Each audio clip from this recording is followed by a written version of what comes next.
नमस्कार, स्वदेश न्यूज देख रहे हैं आप। मैं हूं आपके साथ राखी और बात करेंगे हिंदुत्व का हथियार। चचा जान, अब्बा जान, जिन्ना, मदरसा, अयोध्या, काशी और अब मथुरा।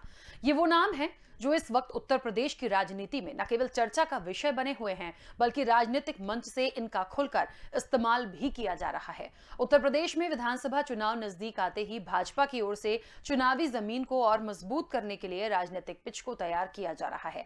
विपक्षी पार्टियों का कहना है कि भाजपा को अगले साल होने वाले विधानसभा चुनाव के परिणाम का अंदाजा हो गया है। यही वजह है कि अब वो अपने उसी पुराने ढर्रे पर आ रही है जिसमें वो लगातार हिंदुत्व को आगे करके चुनाव लड़ती आ रही है। उत्तर प्रदेश के उप मुख्यमंत्री केशव प्रसाद मौर्य ने बुधवार को अयोध्या और काशी में भव्य मंदिर निर्माण जारी है, मथुरा की तैयारी है के साथ जब ट्वीट किया तो राजनीतिक हलकों में भाजपा के हिंदुत्व मुद्दे की मजबूत हो रही पिच के कयास लगाए जाने शुरू कर दिए गए। केशव प्रसाद मौर्य ही नहीं बल्कि योगी सरकार के श्रम एवं रोजगार मंत्री रघुराज सिंह भी बीते सप्ताह कुछ ऐसे ही बयान देकर चर्चा में आ गए थे। रघुराज सिंह ने कहा था कि अगर भगवान ने उन्हें मौका दिया तो पूरे देश के मदरसे बंद करा देंगे। दरअसल मदरसे आतंकियों को प्रशिक्षण देने के अड्डे बन चुके हैं। उन्होंने आंकड़े पेश करते हुए कहा था कि पहले उत्तर प्रदेश में महज 250 मदरसे होते थे, अब इनकी संख्या बढ़कर 22,000 के करीब हो गई है। उन्होंने मदरसों पर हमला करते हुए कहा कि यहां पर जब आतंक की पढ़ाई होगी तो आतंक ही निकलेंगे। समाजवादी पार्टी के मुखिया और पूर्व मुख्यमंत्री अखिलेश यादव कहते हैं कि भाजपा को 2022 के चुनाव के परिणाम का अंदाजा है। शायद यही वजह है कि अब पार्टी हिंदू मुस्लिम करने लगी है। अखिलेश यादव का कहना है कि उत्तर प्रदेश की जनता ने समझ लिया है कि चुनाव हिंदू मुस्लिम के नाम पर नहीं हो सकते, इसलिए इन किसी मामलों में न पड़ते हुए विकास के एजेंडे को सामने रखेंगे और 2022 में समाजवादी पार्टी की सरकार बनाएंगे। उधर राजनीतिक विश्लेषकों की हम माने तो देखिए, भाजपा बीते कुछ समय तक तो विकास के मुद्दों को ही बात करती आई है, लेकिन भाजपा को इस बात का अंदाजा है कि सिर्फ विकास ही नहीं, हिंदुत्व का सॉफ्ट एजेंडा अगर उसमें नहीं डाला जाएगा तो राजनीतिक राह निश्चित तौर पर थोड़ी मुश्किल हो जाएगी। तो देखिए, जहां तक वाकई में क्या ऐसा मान लिया जाए कि हिंदुत्व बनेगा मुख्य चुनावी मुद्दा। हम हमेशा जब भी चर्चा में बैठे हैं और यूपी इलेक्शन है क्योंकि, तो यूपी की चर्चा हम अक्सर ही करते ही हैं कि क्या चल रहा है। मुझे लगता है हमारे देश की जनता, सिर्फ यूपी की भी हम बात करें और देश की जनता की हम बात करें, क्योंकि इलेक्शन यूपी के हैं तो हम यूपी की बात करेंगे। मुझे लगता है जनता इतनी समझदार है आज के इस वक्त में, उनको दिखता है कि कौन क्या कर रहा है, उनको ये भी दिखता है कि किसने राजनीतिक रूप से कहा, उनको ये भी दिखता है कि किसने तंज मारा, और ये भी दिखता है कि किसका विकास हो रहा है, किसका नहीं हो रहा है, किन मुद्दों पर गौर किया जा रहा है। जनता इतनी समझदार हो चुकी है। तो देखिए, जब उनका बटन दबता है ना किसी वोट के लिए, तो वो सबसे बड़ा नतीजा बनकर सामने आता है। अब इसके पीछे जो राजनीतिक दल हैं वो कितना ही कुछ भी कह लें कर लें, उससे बहुत फर्क नहीं पड़ता। लेकिन हाँ, एक जो रणनीति होती है, जो सोच होती है, जो विचारधारा होती है, वो जरूर इन दलों की समझ में आती है कि हिंदुत्व लेकर चलना है, मुद्दे लेकर चलना है, कुछ और लेकर चलना है। जैसे कि जातिगत समीकरण हर इलेक्शन में, हर स्टेट का, किसी भी स्टेट का इलेक्शन देखिए, जातिगत समीकरण बहुत प्रभाव डालते हैं। विस्तार से चर्चा करेंगे कि आखिर क्या है, हिंदुत्व काम करेगा, मुद्दे काम करेंगे या फिर कुछ और भी चल रहा है। कई मेहमान हमारे साथ जुड़े हैं। सबसे पहले आपका परिचय करा दें। बीजेपी का पक्ष रखने के लिए कृष्ण मोहन पांडे जी हमारे साथ जुड़े हैं। कृष्ण मोहन पांडे जी, बहुत स्वागत चर्चा में जुड़ने के लिए। कांग्रेस का पक्ष रखने के लिए डॉक्टर जफरुल्लाह जफर जी हमारे साथ जुड़े हैं। जफरुल्लाह जी, आपका भी बहुत स्वागत है। प्रदेश प्रवक्ता हैं अखिल भारतीय हिंदू महासभा के दिवाकर विक्रम सिंह। दिवाकर जी, आपका भी बहुत स्वागत है। और सपा का पक्ष रखने के लिए दारा सिंह यादव हमारे साथ जुड़े हैं। दारा सिंह जी, आपका भी बहुत स्वागत है। मैं चर्चा की शुरुआत सबसे पहले भारतीय जनता पार्टी से ही करना चाहूंगी। कृष्ण मोहन पांडे जी, बहुत सारी बातें भारतीय जनता पार्टी के लिए की जा रही हैं और इलेक्शन नजदीक है, तैयारियां सभी की बहुत जोरों शोरों से चल रही हैं। ऐसा क्यों है कि मुद्दों के साथ साथ हिंदुत्व का एजेंडा भी देखना होगा? और अभी अभी हम देख रहे हैं कि जैसे केशव प्रसाद मौर्य का ट्वीट हुआ, या रघुराज सिंह ने जो एक हफ्ते पहले जो बात बोली थी, ये सब बातें करके क्या आपको लगता है कि जीत की राह आसान हो जाएगी, या इस तरह के बयान कोई अच्छा मैसेज देते हैं? बाकी जी देखिए, भारतीय जनता पार्टी सदैव विकास की बात करती है और विकास के मुद्दों पर ही हम आगे बढ़ते हैं और उसी पे कार्य करने के लिए जनता के बीच में जाते हैं। और जितना बेहतर हो सकता है, जितना अधिक से अधिक प्रयास हो सकता है विकास के लिए, भारतीय जनता पार्टी लगी रहती है। परंतु हम इसके दूसरे मुद्दे पर आते हैं। क्या विकास का मानक क्या हो सकता है? विकास का मानक क्या एक सीमित दायरे में देखा जाए? क्या विकास का मायने होता है आर्थिक विकास, सामाजिक विकास, राजनीतिक विकास और समाज के उन्नयन को जितनी बेहतर तरीके से लाया जा सकता है उसमें भी है। और विकास हमारे सिर्फ एक रोड बना देना और बिजली पानी पहुंचा देना विकास नहीं होता है। विकास धार्मिक रूप से, धार्मिक रूप से, सांस्कृतिक रूप से भी यदि उसको जोड़ेंगे तो विकास के मायने पूर्ण होते हैं। कोई भी देश धर्म बिना धर्म के अधूरा है, कोई भी देश बिना संस्कृत, कोई भी देश बिना संस्कृत के अधूरी है।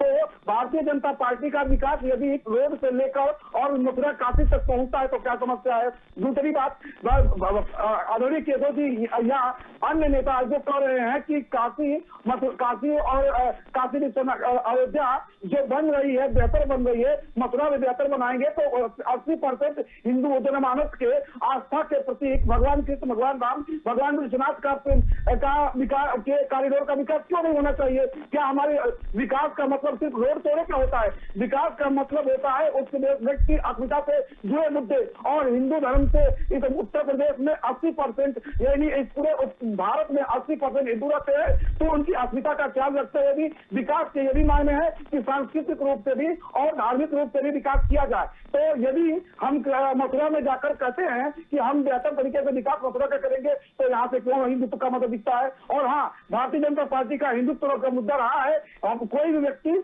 यदि किसी की अस्मिता से खेलेगा तो निश्चित तौर पर यह गलत होगा। और भारतीय जनता पार्टी जो है विकास के साथ विकास के जो बड़े आयाम है सबको साथ लेके चलती है। तो यदि रोड भी बनेगा तो काशी विश्वनाथ कॉरिडोर भी बनेगा, यदि बिजली भी बनेगी तो मथुरा का मंदिर का जो कॉरिडोर होगा वो भी बनेगा। और विकास जो होता है समन्वय विकास होता है, न कि सिर्फ रोड बना देना, बिजली और पानी देना विकास है। सब व्यक्ति की अस्मिता से जुड़ा, आस्था से जुड़ा, हर व्यक्ति के व्यवस्था से जुड़ा यदि विकास होगा तभी जाकर समन्वित विकास होगा और समन्वित विकास ही विकास कहलाता है। ठीक है, चलिए मैं वापस आती हूँ। दारा सिंह जी, कहीं ना कहीं समाजवादी पार्टी को ये लगता है, अखिलेश यादव को भी लगा है कि अभी से 2022 के जो नतीजे होंगे वो भाप गई है भारतीय जनता पार्टी और इसीलिए इन सारे एजेंडों पर काम कर रही है, फिर से हिंदू मुस्लिम कर रही है। क्या वाकई ऐसा है? भाजपा के पास और कोई मुद्दा ही नहीं रह गया। जैसे कि अभी देखिए भाई साहब ने, मोहन जी ने कह रहे हैं कि रट्टा मार के आए हुए बस शुरू कर दिया। ये कह रहे हैं कि हम विकास के लिए। आप बताइए, आर्थिक स्थिति उत्तर प्रदेश की हम बात कर रहे हैं कि उत्तर प्रदेश की जनता का जो बेहाल है, युवा जो इनसे नौकरी मांग रहे हैं उन पर लाठियां चलाई जा रही है। आऊंगी कृष्ण मोहन जी, वापस आती हूँ जी। हाँ बोलिए, आप बोलिए। वो उनको कुछ कहना था, मैंने उनको कहा एक बार सबकी प्रतिक्रिया आ जाए फिर मैं आती हूँ वापस। जी जी, अब ये विकास के बात पे कर रहे हैं, विकास इनका कहाँ पे है हमें ये तो दिखाएं। ये हरदम जब भी इनका चुनाव आता है ये हिंदू मुस्लिम का जहर फैलाना शुरू कर देते हैं। इनसे जब काम की बात की जाती है तो जो इनके लिए उठाता है, आवाज उठाता है गरीबों के लिए, जनता के लिए, उन पर मुकदमा कर देते हैं। दलितों पे हत्या हो जाती है, इनके मंत्री गायब हो जाते हैं। अगर किसान के ऊपर गाड़ी चढ़ा दी जाती है उसको ये खुद रक्षक बन जाते हैं। जहां तक देखा जाए कि उत्तर प्रदेश में इनको सिर्फ जहर फैलाने के अलावा कोई काम नहीं आता इनका। ये तो ना तो इतिहास से गौर करते हैं ना वर्तमान पे विश्वास करते हैं, ये सिर्फ जहर फैलाने का काम करते हैं उत्तर प्रदेश में। और इनका रहा कि अभी जैसे 68,000 नौकरियां घोटाला आया उस पर चुप हो गए, एम्बुलेंस घोटाला हो रहा उस पर चुप है, डीजल पेट्रोल के दामों पर चुप है। इनको इनसे कोई मतलब नहीं, आम मानस पे जो बीत रही है उस पर इनको कुछ नहीं बोलना। बस ये सिर्फ एक हिंदू मुस्लिम का एजेंडा लिए घूमते रहते हैं और अब की जनता जाग गई है और इनको खसेड़ेगी। उत्तर प्रदेश में इनको सिखाएगी कि हाँ, जनता के लिए आप नहीं हो तो आप किसी के लिए नहीं हो। ठीक है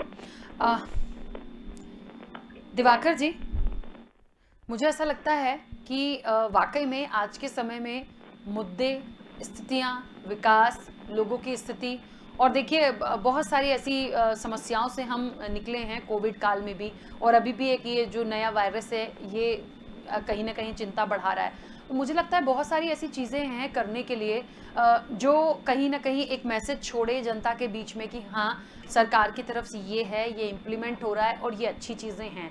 अब बार बार हिंदुत्व के पे आ जाना या इस तरह की बातें करना या मदरसों को बंद करा देना, क्या इस तरह की बातें ठीक हैं? ये देखिए हो सकता है, सबकी अपनी अपनी सोच और विचारधारा है, मैंने शुरू में बोला, पर मुझे ऐसा लगता है कि हमारे देश में हर जाति धर्म के लोग हैं, सिर्फ एक विचारधारा को लेकर राजनीति क्या ठीक है? देखिए, जहाँ तक भाजपा के हिंदुत्व की बात है तो भाजपा चुनाव आते ही हिंदुत्व के मुद्दे को हाईलाइट करती है और जातियों में लोगों को बांटने की कोशिश करती है। जहां तक विकास का जो मुद्दा है, विकास का जाति से कोई सरोकार नहीं है। जाति कोई विकास नहीं देखती। और जैसे चुनाव आने लगते हैं, अगर मैं बात करूं तो आज 2014 की सरकार हो, 2017 की सरकार हो, हिंदुत्व के मुद्दे पे भाजपा ने सरकार बनाई और अखिल भारत हिंदू महासभा सदा से भाजपा का सहयोगी दल भी रहा है और उसने उसको सपोर्ट किया है। लेकिन इधर विगत कई दिनों से हिंदू भी अपने आप को भाजपा से ठगा हुआ महसूस कर रहा है। अगर देखा जाए तो राम मंदिर एक बहुत बड़ा मुद्दा था, जो हिंदू महासभा हमारे परम पूजनीय ब्रह्मलीन दिग्विजय नाथ जी द्वारा यह मुद्दा उठाया गया और राम मंदिर से एक अच्छा फैसला आया, जहां भाजपा के सहयोग से ही आया। करोड़ों हिंदुओं को एक राम मंदिर मिला। लेकिन अगर वहां पे उसके आसपास की विकास की बात करेंगे तो भाजपा विकास की मार्केटिंग बहुत अच्छी करती है। विकास कहाँ हो रहा है, किस जगह हो रहा है, ये अभी कहीं भी धरातल पे दिखाई नहीं दे रहा। और दूसरा जो मुद्दा है हिंदुत्व का, इस हिंदुत्व के मुद्दे को लेके जो भाजपा चुनाव के टाइम पे बहुत एग्रेसिव हो जाती है। जैसे अभी मैं आपको बताऊं, अभी हिंदू महासभा ने एक छोटा सा टेस्ट लिया था। माननीय परम पूजनीय योगी आदित्यनाथ जी ने कहा कि अगर कोई कार सेवक काशी मथुरा जाएगा तो हम फूल बरसाएंगे। और लोगों ने वहां पे जाने की कोशिश की तो हिंदू कार सेवकों की गिरफ्तारियां हो गई, उनपे लाठी बरसाया गया। लखनऊ में लोग गिरफ्तार हुए, आपको पता ही होगा। तो ये सारी चीजों को देखते हुए भाजपा सिर्फ और सिर्फ मार्केटिंग पे ध्यान दे रही है। वो हिंदू, और जो अभी लड़ाई असली हिंदू वर्सेस नकली हिंदू की हो जाएगी आने वाले समय में। भाजपा इसको हिंदुत्व के मुद्दे पे, आप जाति पात की आप बात क्यों करते हैं? मैं सभी दलों से पूछता हूं कि आप जाति पात की क्यों बात करते हैं? आप विकास की क्यों नहीं बात करते? आप अच्छे इंफ्रास्ट्रक्चर दीजिए। मैं सिद्धार्थनगर का रहने वाला हूं, मैं देख रहा हूं वहां 55 साल में कोई विकास नहीं हुआ। चाहे वो धार्मिक विकास की बात की, अभी पांडे जी बता रहे थे कि विकास कई तरह के होते हैं, धार्मिक विकास नहीं हुआ। किसी मंदिरों पे कोई वहां पे किसी भी प्रकार के बैठने की लोगों के व्यवस्था नहीं, किसी भी प्रकार का कोई बेंच नहीं, कोई प्याऊ नहीं। वो तो विकास, आखिर विकास है कहाँ? आप कहते हैं कि विकास हो रहा है, लेकिन विकास दिखाइए भी तो, धरातल पे तो दिखाइए। मेरे सिद्धार्थनगर से 2 मंत्री हैं। मुझे याद है, मैं गांव जाता था पहले 40 साल पहले, तब भी हम लोग टाट पर बैठ के नीचे जमीन पे पढ़ाई करते थे, नीचे बैठ के पढ़ते थे। आज 40 साल के बाद भी मैं जाता हूँ तो देखता हूँ बच्चे फिर भी नीचे बैठ के पढ़ रहे हैं। आज उनको बेंच की व्यवस्था नहीं करवा पाए ये, जबकि वहीं से ये शिक्षा मंत्री आते हैं। हमारे जिले में एक महिला डॉक्टर तक नहीं है हमारे जिले में, वहीं से स्वास्थ्य मंत्री जी आते हैं। तो विकास आखिर है कहाँ? मैं इन्हीं लोगों से पूछना चाहता हूँ, आप सिर्फ और सिर्फ जनता को ठगने का काम आप करेंगे, जाति में बांट देंगे, ये हिंदू और मुस्लिम वर्सेस राइट करवा देंगे, इस तरह से करवा के आप वोट ले लेंगे। लेकिन जब विकास की बात आती है तो आप अपने मुद्दे से भटक जाते हैं। ठीक है दिवाकर जी, मैं वापस आती हूँ। जफरुल्लाह जी, मुझे लगता है कि वाकई में ये बहुत महत्वपूर्ण हो गया है कि विकास के मुद्दे महत्वपूर्ण होना चाहिए, लेकिन जो स्ट्रेटजी, जो रणनीति अभी उत्तर प्रदेश में चल रही है, कांग्रेस कहाँ है? कांग्रेस क्या करेगी? कांग्रेस ने क्या सोचा है? क्या कोई प्लान तैयार? राखी जी, मुझे आपकी अनुमति हो तो अल्लामा इकबाल का एक तराना याद आ रहा है, वहां से मैं अपनी बात शुरू करना चाहूंगा। सारे जहां से अच्छा हिंदुस्तान हमारा, हिंदी है हम वतन है हिंदुस्तान हमारा। कांग्रेस पार्टी सिर्फ विकास की बात करती है। कांग्रेस पार्टी उत्तर प्रदेश में जिस तरह से हालात हैं और जिस तरह से उत्तर प्रदेश में लाचारी है, जिस तरह से उत्तर प्रदेश में वैकेंसियां आने के बाद भी पेपर लीक हो जा रहे हैं, जिस तरह से उत्तर प्रदेश में कोविड काल का 30% लोग ऐसे हैं जो नौकरी से हाथ धो चुके हैं। आप ग्राउंड लेवल पे पता करके हालात हैं, लोग भुखमरी के कगार पे हैं। हाँ, विकास की बात करते हैं, विकास गिने चुने लोगों का ये करते हैं। नाम विदित है, आप जानते हैं, अडानी साहब, अंबानी साहब, तमाम जो नौकरियां थी उसका प्राइवेटाइजेशन चालू कर दिया। सरकारी नौकरी के मामले में शून्य है। और आपको बता दूं कि आज में लाखों लाख लड़के बैठे हैं कि कब वैकेंसी आएगी और कब वो तैयारी करने वाले बच्चों की क्या स्थिति होती है, आप बेहतर समझ सकती हैं। आप बताइए कहाँ इनका विकास है, आप यही बताइए, आप एंकर महोदय। कैसे करेंगे, कौन करेगा? यही बात अभी दिवाकर जी भी बोल रहे थे, बहुत सारी बातें हैं, बहुत सारी चीजें करने के लिए, पर दिख नहीं रहा। पार्टी की सरकार होगी, आदरणीय प्रियंका गांधी उत्तर प्रदेश का विकास करेंगी। एक विजन, एक सोच के साथ उत्तर प्रदेश में आपने देखा होगा अभी तमाम जो लड़ाई जफरुल्लाह जी, लेकिन हम उत्तर प्रदेश में, मेरी बात तो सुनिए, लेकिन हम उत्तर प्रदेश में पहले सपा और कांग्रेस के गठबंधन वाली सरकार देख तो चुके हैं, फिर क्यों बदलाव हुआ बताइए। देखिए आपने सपा गठबंधन सरकार कहाँ सरकार बनी थी, उसमें तो माननीय मुख्यमंत्री जी अभी जो विराजमान है वो सरकार में बनी। सपा और कांग्रेस की सरकार कहाँ बनी की? आपने कभी गठबंधन में काम नहीं किया, आपने कभी साथ नहीं दिया। आप देखिए मेरे दल की बात करिए, मैं कांग्रेस का पक्ष रखने के लिए बैठा हूँ। कांग्रेस पार्टी कहाँ विकास में पीछे रही, आप बता दीजिए। आप खूब एनालिसिस कर लीजिए राठी जी, आप विद्वान एंकर है, आप एनालिसिस कीजिए, देखिए कांग्रेस के टाइम में कितने विकास की धाराएं और जितने विकास ही है कांग्रेस का, इन लोगों ने बंद कर दिए। कांग्रेस पार्टी ने कितना बनाया, उसको बेच के खा रहे, खत्म नहीं हो रहा है, साथ साथ उसे बेचने का काम कर, ये सब कांग्रेस पार्टी का ही तो है। फिर क्यों ऐसा हुआ कि आज कांग्रेस नहीं है या आज कांग्रेस को नहीं चुन रहे। पिछली बार भी देखिए, पहले सपा की सरकार रही, फिर भारतीय जनता पार्टी है, और एक बार फिर दोहराने की बात है। ये अच्छी बात है कि कांग्रेस यदि करती है, आती है। देखिए, हम तो बार बार कह रहे हैं जनता उसी को चुने जो विकास करेगा। किसी के साथ कोई ऐसा वोट नहीं है कि बीजेपी बन जाए या सपा बन जाए, कांग्रेस बन जाए। जनता के ऊपर है ना, वोट जनता को देने हैं। इधर 32 सालों से उत्तर प्रदेश में कांग्रेस पार्टी की सरकार नहीं है। इन लोगों ने उत्तर प्रदेश के लोगों को गुमराह किया, भ्रम किया और जाति और धर्म के नाम पे बांट के उत्तर प्रदेश की सत्ता हासिल की। लेकिन इन लोगों ने कहीं कोई विकास नहीं किया। जिस जाति और जिस धर्म के नाम पे सत्ता आई, उस जाति का भी विकास नहीं कर पाए। पूरे उत्तर प्रदेश का तो आप छोड़ दीजिए। ठीक है कृष्ण मोहन पांडे जी, मुझे लगता है सभी की एक बार प्रतिक्रिया आ गई है, बहुत सारी उम्मीदें हैं, और जो एक सार निकल के आया है वो यही है कि कम से कम जो भी विकास करना है, जो भी एजेंडा है, जो भी चीजें हैं, वो धरातल पर इंप्लीमेंट होती दिखे, तब समझ में आएगा। कह तो बहुत सारे लोग देते हैं हम ये कर देंगे, पर हो भी तो।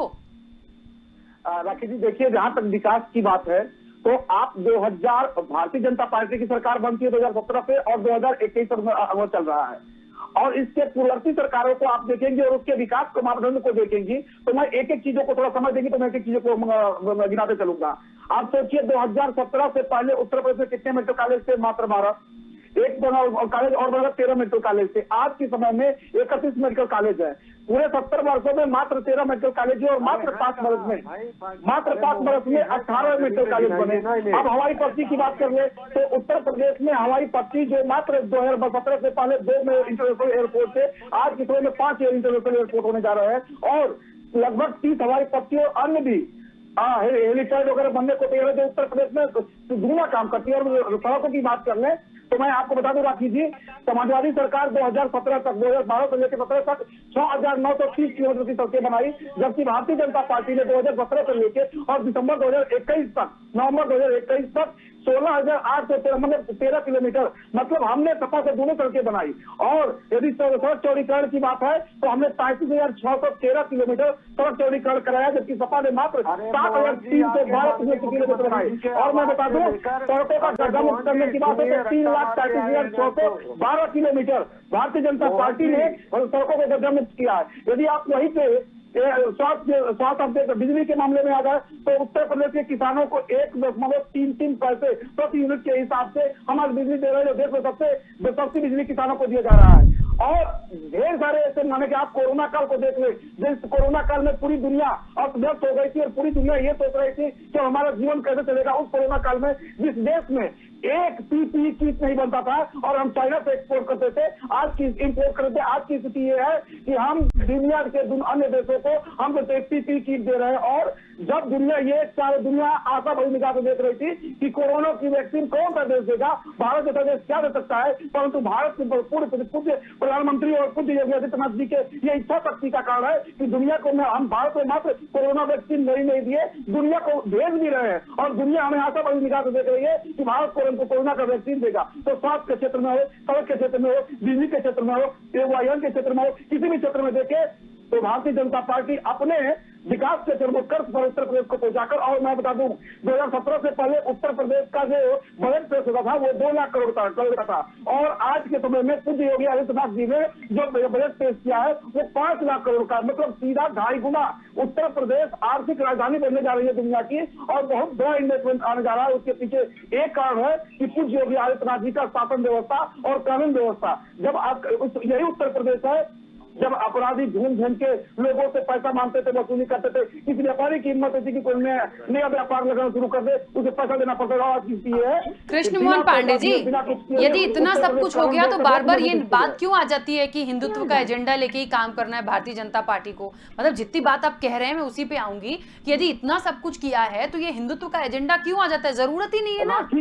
राखी जी मैं पुनः आपकी बात पे आता हूँ। मैं वही बात दोहरा रहा हूँ कि विकास का मतलब सिर्फ रोड बनवा देना, बिजली पानी और अन्य व्यवस्था न कर देना, उसके साथ एक व्यक्ति की व्यक्तिगत आस्था भी है। और व्यक्तिगत आस्था जो जिस धर्म में व्यक्ति विश्वास रखता है उस धर्म की उन्नति उन्नयन और उस व्यक्ति की आस्था और मजबूत है, उसके जो भी विकास का एक मानक है उसको आप धर्म के संस्कृति को और भारतीय परंपराओं को आप विकास के मानक से अलग नहीं कर सकती हैं। और इसीलिए यदि बिजली पानी बनती है तो मंदिर भी बनना चाहिए, और मंदिर भी यदि कहीं स्कूल है उसमें कॉरिडोर बनाकर लोगों की आस्था को जोड़ने का काम करना चाहिए, क्योंकि व्यक्ति कितना भी विकास कर सकता है लेकिन अंततः अपने धर्म के प्रति नजदीक जाता है तो उसकी अपने धर्म पे जहाँ उसकी आस्था हो जाएगा। और उसके यदि कहता है ये मेरा हिंदुत्व है, यदि किसी को इससे समस्या है तो हम हिंदुत्ववादी हैं। ठीक है, एक मिनट दारा सिंह जी, ये बात जितनी अभी कृष्ण मोहन पांडे जी ने भी बोली, ये सपा हमेशा दावा करती आई है कि हमने ये बनवाया, हमने किया था, शिलान्यास करने मोदी जी चले जाते हैं। मुझे एक बात समझ में नहीं आती है कि किसने किया किसने नहीं किया, कौन पूरा नहीं कर पाया। ये देखिए कि हमें उस चीज की सौगात मिली, अब आगे जनता को कैसे लेना है मुझे समझ में नहीं आता कि विकास किस चीज को विकास मान रहे हैं आप। कोई एक हाँ बोलिए। राखी जी, हाँ जी जैसा कि ये बता रहे हैं मोहन जी कि हमारे योगी जी ने ये किया, तो फिर क्यों ये हेलीकॉप्टर से सीधा 0 पॉइंट पे जा रहे हैं? क्यों नहीं सड़कों से जा रहे हैं? क्यों नहीं गलियों से जा रहे हैं? दूसरा चीज, अगर ये हर मंच पे हिंदू मुस्लिम हटा दे, हेलीकॉप्टर से नहीं आते थे वहाँ से, अगर ब्रिटेन से बग्घियां नहीं आती थी। आपने विकास किया है तो फिर आप हिंदू मुस्लिम हटा दीजिए ना, आपने विकास गिराइए ना। अभी कौन हिंदू मुस्लिम कर रहा है? हिंदू मुस्लिम आप लोग करते हैं। यही उत्तर प्रदेश में जो दंगों में चलता था, उत्तर प्रदेश में सहारनपुर बुला है, न शामली बुला है, न मुजफ्फरनगर बुला है, न बलिया बुला है, न गोरखपुर बुला है। तो क्यों आप जो 5 वर्ष से इस देश को दंगों की आग में झोंक रहे थे, जिस तरह से उत्तर प्रदेश दंगा अपराध और भ्रष्टाचार का अड्डा बना हुआ था, बीमारी राज्य बनाकर आपने उत्तर प्रदेश को दिया था। और उत्तर प्रदेश तो किसी की मदद नहीं कि उत्तर प्रदेश में एक पत्थर फेंक के दिखाए, पत्थर फेंक के दिखाएगा तो उसको जेल के खड़ा करके जाना होगा। उत्तर प्रदेश दंगा तो छोड़ दीजिए, कोई विकास नहीं कर सकता है। ये उत्तर प्रदेश है, यहाँ पे कानून का राज है, किसी की हिम्मत नहीं कि कोई किसी के घर के सामने का दे, घर छोड़कर चले जाइए। ये उत्तर प्रदेश में जो घर पर छोड़ दीजिए, समाजवादी सरकार की, ये भारतीय जनता पार्टी की सरकार है। किसी की हिम्मत नहीं कि कोई एक पत्थर उठा ले दंगा के नाम पर। ठीक है, चलिए दोनों जन चुप हो जाइए। ठीक है दिवाकर जी, मुझे लग रहा है सारी चीजें सुन रहे हैं और बात वही होती है कि इतनी चीज़ें हो गई हैं, हम शुरू से अभी तक क्या क्या नहीं हो गया। मैंने बहुत शुरुआत में कहा था, चाहे चच्चा जान हो, अब्बा जान हो और न जाने क्या क्या आके जिन्ना हो गया, बहुत सारी चीज़ें आके यूपी से चली गई हैं। अब ये जो चीज़ें हो रही हैं, वाकई में सवाल बहुत गंभीर है कि सर इन्हीं चीज़ों को लेके चलना है क्या? और चीज़ों का विकास नहीं हो सकता क्या? समस्याएं नहीं सुनी जा सकती क्या? लोगों के फीडबैक ले लीजिए, क्या चाह रही है यूपी की जनता, ये ऐसा कुछ क्यों नहीं होता? जहां तक कांग्रेस पार्टी है, समाजवादी पार्टी है, या जो लोग बोल रहे हैं कि हमने जाति की राजनीति सही की, कोई ऐसी पार्टी अछूती नहीं है जिसने जाति की राजनीति अभी नहीं की, चाहे वो देश की बात करें या आप उत्तर प्रदेश की बात करें। अब अगर आप विकास की बात करते हैं तो आपको जाति बोलने की जरूरत ही नहीं है ना। अगर आप इंफ्रास्ट्रक्चर या डेवलपमेंट की बात कर रहे हैं तो आप हिंदुत्व या जाति की बात करते ही क्यों हैं? आप सड़क पे फला जाति से हमने फला को मंत्री बना दिया, फला जाति से हमने फला जाति के लोगों को हमने अपने पार्टी में विलय करा लिया। तो आप एक समाज में तो पहले तो विघटन का संदेश दे रहे हैं। तो जब आप विघटन का संदेश देंगे तो पहले मेरी बात सुन लीजिए। मैंने आपकी बात सुनिए, आप मेरी बात सुनिए पांडे जी, मैंने आपकी बात सुनी, मैं बीच में इंटरप्ट नहीं करता हूँ किसी को। ठीक है, थोड़ा जल्दी से अपनी बात रखिए क्योंकि समय की सीमा है। तो आप जब विकास की बात करते हैं तो आप रोजगार, आप जाइए छोटे इंडस्ट्रियों का इंडस्ट्री लगवाइए, आप डेवलपमेंट के नाम पे लोगों युवाओं को रोजगार करवाइए। आप कहते हैं हमने इतना लोन बांट दिया, लेकिन उसकी सही मॉनिटरिंग आप क्या करवा पा रहे हैं? क्या वो जो लोन गया वो क्या सही में रोजगार के लिए इस्तेमाल हुआ है? तो पहले आप अपने आप को उस सोच से बाहर लाइए, मार्केटिंग वाली सोच से बाहर लेके आइए कि नहीं हमें काम करना है, धरातल पे काम करना है, धरातल पे काम दिखना चाहिए लोगों को। मैं भी कई यूपी के कई जिलों में टहला हूँ, अभी जहाँ लोगों से बातचीत की है कोई वहाँ पे रोजगार के साधन नहीं है। यहाँ तक कि अगर मैं सिद्धार्थ नगर के काला नमक चावल की बात करूँ तो एक बहुत अच्छी इंडस्ट्री वहाँ लग सकती थी, वहाँ की मार्केटिंग हो सकती थी। अभी माननीय प्रधानमंत्री जी आए थे वहाँ पे उद्घाटन करने के लिए, लेकिन उन्होंने उसके काला नमक चावल की इंडस्ट्री के लिए कोई शब्द का ऐलान नहीं किया। वहाँ की जनता ठगी महसूस कर रही है क्योंकि जहाँ का चावल पूरे देश में व्याप्त है। चलिए दिवाकर जी, बीच में रोक रही हूँ क्योंकि समय की सीमा है। आप सभी मेहमानों का बहुत शुक्रिया इस चर्चा में जुड़ने के लिए। देखिए कहीं ना कहीं बहुत महत्वपूर्ण है कि हिंदुत्व को हथियार बनाया जा रहा है, ये कितना सक्सेस हो जाएगा। भारतीय जनता पार्टी यदि विकास की बात करती है तो उसके साथ इसको भी लेकर चल रही है, एक सॉफ्ट एजेंडा है।